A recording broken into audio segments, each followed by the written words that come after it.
बिस्मिल्लाहिर्रहमानिर्रहीम, अस्सलाम वालेकुम जी। मैं नजमुल हसन बाजवा हूँ। नाज़रीन कराम, आज की अब तक की सबसे इंपॉर्टेंट और अहम तरीन खबर सहाफ़ी शाहिद असलम साहब ने दी है। उन्होंने ये कहा है कि एक अहम तरीन फौजी शख्सियत तलबा से गुफ्तगू के लिए लाहौर पहुंची थी। वहां पर उन्होंने तलबा से गुफ्तगू की और उनके सामने इमरान खान जिंदाबाद के नारे लगे, वज़ीर आज़म इमरान खान के नारे लगे और उन्होंने ये भी बताया कि उस फौजी अहम तरीन शख्सियत ने तहम्मुल से ये बात सुनी और कुछ सवालों के जवाब भी दिए। वीगो डाले की भी गुफ्तगू हुई और भी बहुत कुछ हुआ। सियासतदानों के बारे में बड़ी गुफ्तगू हुई।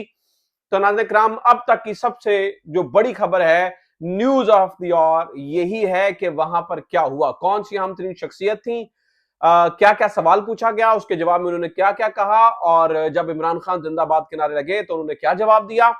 ये शाहिद असलम साहब की एक्सक्लूसिव स्टोरी है। मैं बगैर कोई भी लफ्ज ऐड किए या कोई भी लफ्ज कम किए वो पूरी की पूरी स्टोरी आपके सामने रख दूंगा। Number one.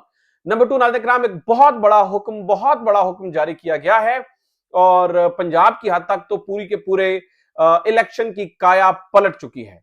इस वक्त जो हम कुछ दिन पहले देख रहे थे इलेक्शन का माहौल, अब यूं समझ लीजिए कि इस हुक्म के बाद लगता यह है कि इमरान खान का डर काम कर गया है और अब भी लगता यह है कि जो कैद में है वो आजाद है और जो आजाद है वो कैद में है।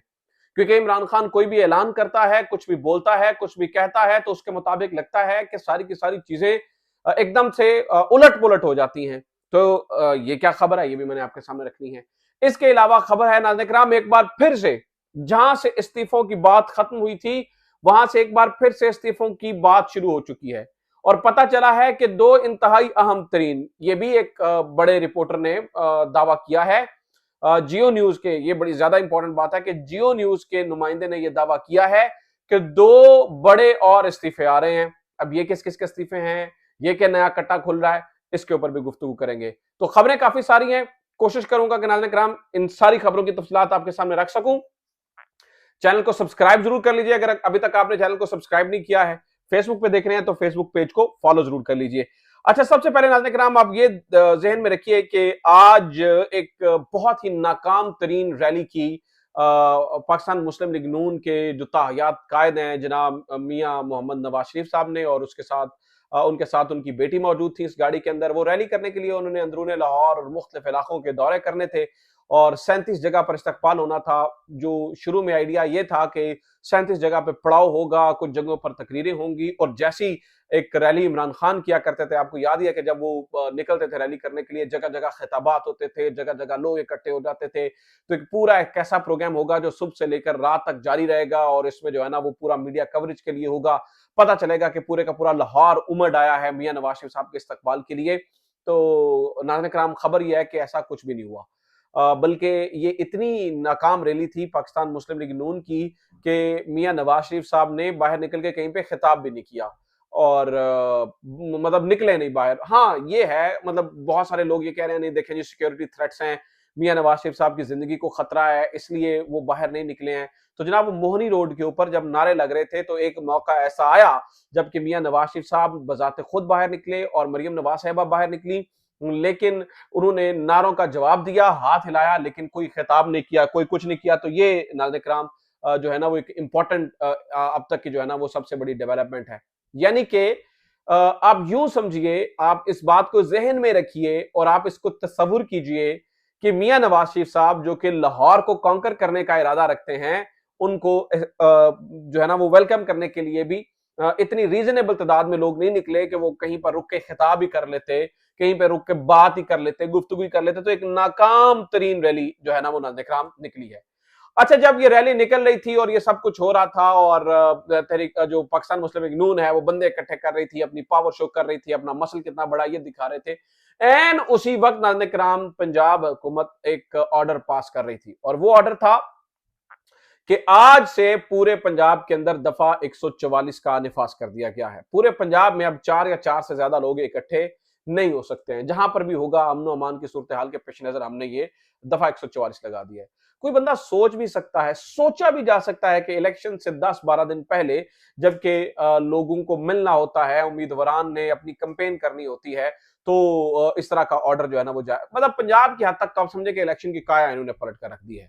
लेकिन इसका नुकसान किसको है? मुझे लगता है इसका नुकसान जो है ना वो सिर्फ और सिर्फ पाकिस्तान को हो सकता है, बल्कि और किसी को भी जो है ना वो इसका अगर आप समझते हैं तहरीक इंसाफ को नुकसान होगा तो मुझे नहीं लगता उसका नुकसान होगा, क्योंकि अवाम देख रही है कि एक तरफ आप जो है वो दफा 144 नाफिज कर रहे हैं, तो उसी वक्त मियां नवाज शरीफ साहब जो है ना वो एक कंपेन करते हुए अपनी एक रैली निकाल रहे हैं, और उसी वक्त हमें यह खबर मिलती है कि 28 जनवरी को जनाब मोहतरम जो बिलावल भुट्टो जरदारी साहब हैं, वो भी रावलपिंडी में एक जलसा कर रहे हैं, जिसकी इजाजत उसी दिन उनको दे दी जाती है। यानी कि बिलावल भुट्टो के लिए इजाजत है, यानी कि मियां नवाज शरीफ साहब के लिए इजाजत है, यानी कि इन दोनों के खड़े किए गए उम्मीदवारान के लिए इजाजत है, यानी कि किसी काउंसलर के लिए भी इजाजत है जलसा करने की, जुलूस कर निकालने की, रैली निकालने की, लेकिन पाकिस्तान तहरीक इंसाफ को नहीं है। मतलब आप ये देखिए कि लतीफ खोसा साहब ने आज एक इवेंट ऑर्गेनाइज किया हुआ था, वहां पे जाना था और अपनी कंपेन करनी थी, तो उनके घर के बाहर पुलिस वाले खड़े कर दिए गए कि जनाब अब यहाँ पे 4 या 4 से ज्यादा लोग इकट्ठे होंगे तो हम यहाँ से उनको जो है ना वो गिरफ्तार कर लेंगे, और दफा 144 की खिलाफ वर्जी के ऊपर जो है ना वो उनको हथकड़ियां लगा दी जाएंगी। यानी कि माहौल इस हद तक जो है ना वो नाज़रीन किराम चला गया है। और फिर काहे का ये फ्री एंड फेयर इलेक्शंस, मतलब ये इलेक्शन भी नहीं है। वो भट्टी साहब ने ठीक बात किया कि ये अब सिलेक्शन के अंदर जो है ना वो तब्दील हो चुकी है, ये इलेक्शंस भी जो है ना वो अब बाकी नहीं रहा। अब सुन लीजिए जनाब यूनिवर्सिटी के अंदर क्या हुआ, चूंकि ये एक सेंसिटिव मामला है तो मैं एज इट इज जहां जैसा शायद असलम साहब ने दावा किया है वैसे ही आपके सामने रख देता हूं। उन्होंने बताया जनाब कि आज DGISI जनरल नदीम अंजुम का लाहौर में तलबा और असातिज़ा के साथ सेशन था, वहां वज़ीर आज़म इमरान खान के नारे लग गए, यानी कि सिर्फ इमरान खान जिंदाबाद के नारे नहीं, वज़ीर आज़म इमरान खान के नारे लगे। तो इसके ऊपर वो पूरा एक थ्रेड लिखते हैं, वो कहते हैं जी सियासतदान रात को हमारे गोडों को हाथ लगाते हैं, क्या आप आए इस मसले पर हमारी मदद करें। फौज खुद कभी भी नहीं गई, खुद सियासतदान आए हैं अपने मसले लेकर, हमारे जो है ना वो हमारे पास भल सफाई तक हमसे ये करवाते हैं। फिर ये कहते हैं जनाब बलोच मुतासरीन, ये भी DGISI ने बात की कि बलोच मुतासरीन जल्द वहां से चले जाएंगे क्योंकि कायदे आजम में बड़ी ताकत है। DGISI ने ये भी कहा।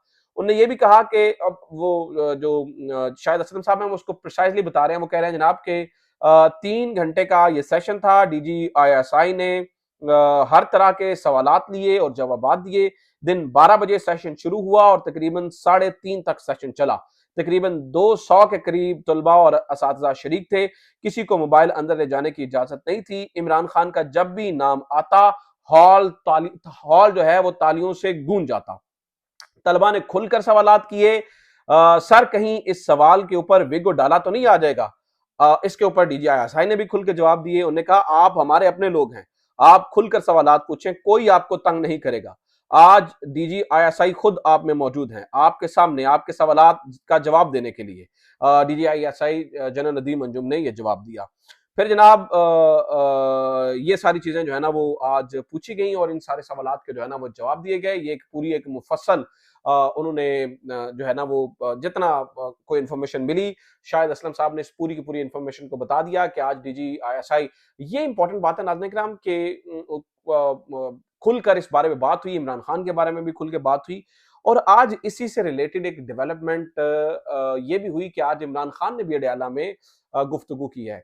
उन्होंने कहा कि मैंने कभी भी, ये कोइंसिडेंस है या आई डोंट नो, उन्होंने कहा जी मैंने कभी भी जनरल नदीम अंजुम के ऊपर क्रिटिसिज्म नहीं किया।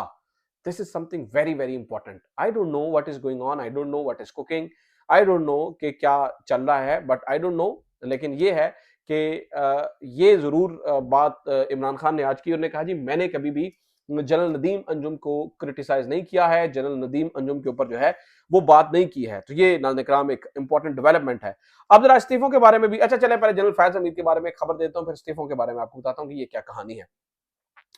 जनरल फैज हमीद साहब के बारे में हमारे दोस्त हैं नसरुल्लाह मलिक साहब।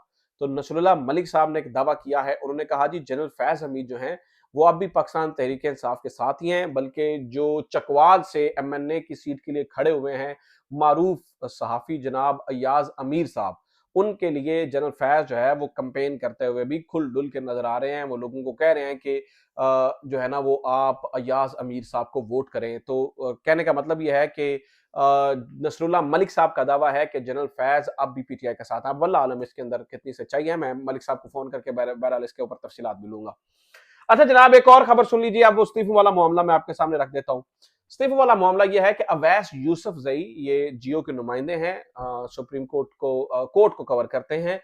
उन्होंने कहा कि 2 मजीद इस्तीफे आ रहे हैं और एक इस्तीफा तो बहुत जल्द आ सकता है। अब ये किन इस्तीफों के बारे में बात कर रहे हैं, किसके, क्योंकि इससे पहले आपको ये मालूम ही है कि जो एजाजुल हसन साहब हैं वो अचानक इस्तीफा देके चले गए थे। मुज़ाहिर अली अकबर नकवी साहब इस्तीफा देके चले गए थे। तब भी कुछ इस्तीफों की बात हुई थी, तब तो 6 इस्तीफों की मजीद बात हुई थी, लेकिन अब ये बताया जा रहा है कि 2 मजीद इस्तीफे जो है वो आ रहे हैं। उनके बारे में खबर है और उनके बारे में इत्तलात है कि वो भी जो है ना वो आ सकते हैं। अच्छा जनाब, आखिरी खबर सुन लीजिए, मैं जल्दी जल्दी फिनिश कर रहा हूँ इस स्टोरी को। वो खबर ये है कि पाकिस्तान तहरीक इंसाफ किसी भी हाल में इलेक्शन का बायकॉट नहीं करने जा रही है। और वो जिस तरह की कंपेन कर रहे हैं, मतलब हाफिज जिशान साहब हैं, ये पीपी 149 185 दिन से कैद में हैं। इनकी छोटी सी बेटी है इतनी सी, वो कंपेन करती हुई नजर आ रही है। कहीं माएँ, कहीं बेटियां कंपेन करती हुई नजर आ रही हैं। सियालकोट में उस्मान डार की माँ कंपेन करती हुई नजर आ रही है। यहाँ पर ये छोटी सी बेटी की कंपेन जो है वो करवा रहे हैं। और फिर हाफिज फर्ज साहब ने अपनी बेटी की वीडियो लगाई है। मेरे ख्याल से if I am not wrong के वो भी कंपेन के लिए निकली हैं। वो उन्होंने वीडियो पैगाम जो है ना वो जारी किया। हाफिज ईशान साहब है या हाफिज फर्ज साहब है? हाफिज ईशान साहब का तो मुझे पक्का कंफर्म है, हाफिज फर्ज साहब के बारे में भी इतलात मिली है। तो माएँ और बेटियाँ कैंपेन कर रही हैं, तो तहरीक इंसाफ तो नहीं रुक रही है। और ये एक बहुत ही इंटरेस्टिंग होगा कि इस सारी सूरत-ए-हाल के अंदर भी अगर तहरीक इंसाफ को ना हराया जा सका तो क्या होगा? देखते हैं आगे क्या जो है ना वो किस करवट बैठता है। अपना ख्याल रखिए। खुदा हाफ़िज़। पाकिस्तान ज़िंदाबाद।